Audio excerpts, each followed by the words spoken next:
झी24 तास एक पाऊल पुढे। तर महसूल विभाग आणि पोलीस यांच्याशी साटलोट असल्यामुळेच वाळू तस्करी थांबू शकत नाही असा धक्कादायक खुलासा खुद्द एका आरोपीने केलाय।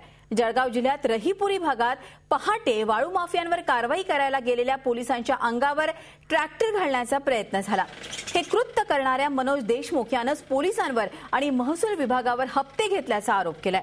हप्ता दिला नाही म्हणून पोलिसांनी आपल्याला गुन्हेगार ठरवल्याचा आरोपही देशमुख यानं केलाय। मात्र पोलिसांनी हे आरोप फेटाळलेत। देशमुख याची गुन्हेगारी पार्श्वभूमी आहे। एका खून खटल्यातील तो आरोपी आहे। स्वतःच्या बचावासाठी तो खोटे आरोप करत असल्याचं पोलिसांचं म्हणणं आहे। कळिंगडे साहेब आणि तहसीलदार साहेब हदगल साहेब हे वेळोवेळी हप्त्याची मागणी करता। हप्ते द्यायचा विषय नाही, आपल्या जबरदस्ती ते मागता आपल्या आमच्याकडे हप्ते। कशाचे हप्ते बनतो?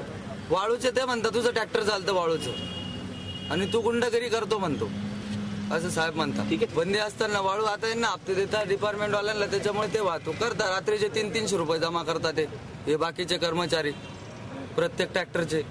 म्हणजे हप्त्यामुळे वाळूची तस्करी थांबू शकत नाही।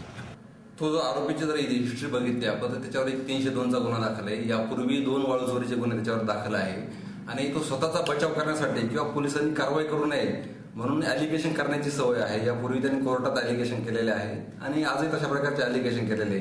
त्याचा फायदा आपल्याला मिळावा हा त्याचा उद्देश असतो।